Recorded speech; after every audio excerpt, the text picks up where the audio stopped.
Hi, everybody, and welcome to the live Facebook feed here at the Democratic National Convention. I'm Bryan, Llenas, and joining me right now is the Green Party candidate, Jill Stein. Thank you so much. Very much appreciate it. It's great to be with you, Bryan. Let's talk about it right now. You are literally, you're going up a little bit in the polls. I need to ask you, given what we've seen here at the Democratic National Convention, with the division in the beginning and what we've been seeing with Bernie Sanders supporters, upwards of 40% of the people that are here are Bernie Sanders supporters. Do you see this moment in this convention as a turning point for you and your candidacy and your party? Absolutely. I think for my candidacy, more importantly for the American people, because Bernie Sanders was really the voice of everyday people who were otherwise locked out of the Democratic Party and the Republicans. He was sort of the one voice inside of the Democrats. Now that he's been basically sabotaged by the Democratic Party, there are so many, Bernie Sanders was ahead in the poll. His issues had majority support on issue after issue, whether it was health care as a human right, an economy that works for all of us, living wages. These are the issues the American people are hurting on. Now our campaign is really the sole vehicle for those issues to actually move forward in this election so we can actually get the change that we need if we're going to have a world and an America that's working for everyday people. Wow, so strong words, sabotage. You really believe that the DNC sabotaged the candidacy of Bernie Sanders? If you actually look at the emails, I know they're trying to characterize it as something much more trivial. They're trying to characterize it as an insult, that they spoke badly of him. But in fact, they conducted those campaigns. They worked in collusion with media, in collusion between the DNC and Hillary's campaign to give her cover when she had a crisis and to push forward this idea that Bernie's campaign was a mess and that his religion was a problem in the southern states.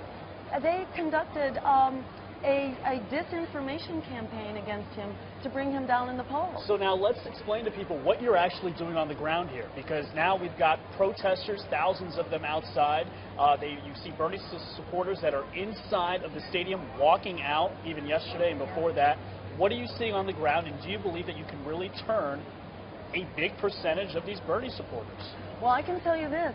When we're walking through the hallways, I was walking with Kennedy, the interviewer for, the anchor for Fox News, for the business news. We took a stroll through the hallways of the DNC, and I was mobbed by people coming out to support me.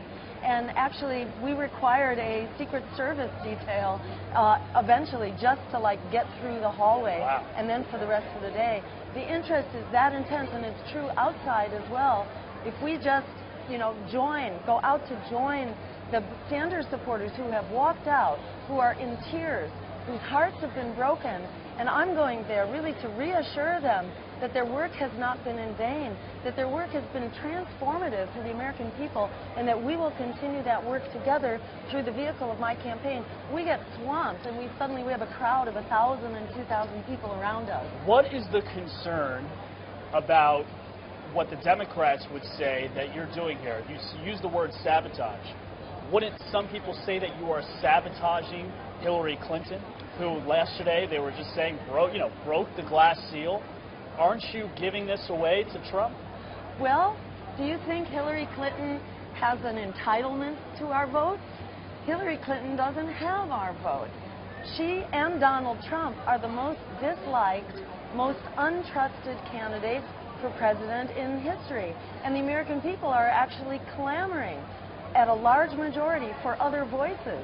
So who are the political pundits, out there, the party operatives, the professionals who are telling us, the American voters, to be good little boys and girls and please take our marching orders from the heads of the strongest establishment parties and don't look outside? Hillary Clinton doesn't have the votes to be taken away from her. The American people are clamoring for something else. That's what my campaign represents. What's helping you in your campaign most right now? Anti-Clinton or anti-Trump? I think it's both. And both 50-50%? There's not one leading you above the other? Well, most Americans do not support Hillary or Donald. And in fact, even their own supporters don't support Hillary and Donald. Hillary's supporters are mainly opposing Donald, and Donald's supporters are mainly opposing Hillary. And they're both right. These are both either, on one hand, it's a member of the billionaire club, a guy who's been extremely privileged, the son of a millionaire and a billionaire, who had every advantage possible, who runs a very cutthroat business show, whose workers are suing him, who's really thrown students under the bus, who's cheated all kinds of people, who exports his job.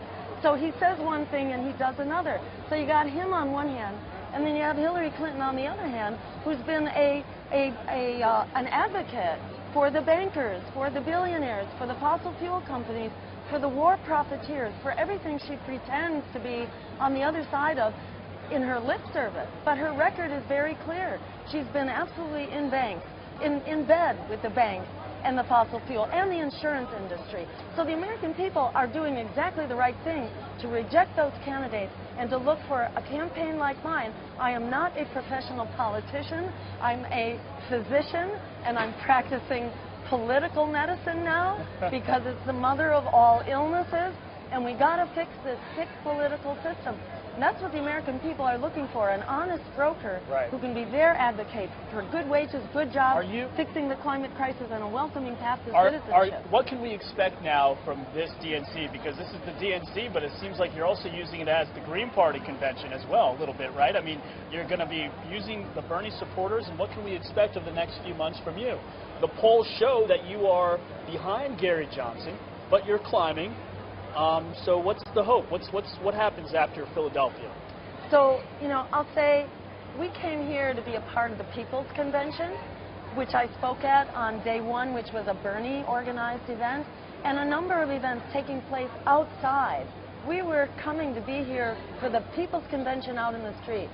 We got invited into the DNC to speak to the press, and it was in the DNC that Bernie supporters started thronging around us. And it just so happened, it was at the time that they were deciding to walk out.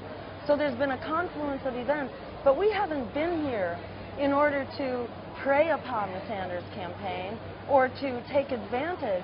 We were here to be a voice for everyday people who are basically locked out.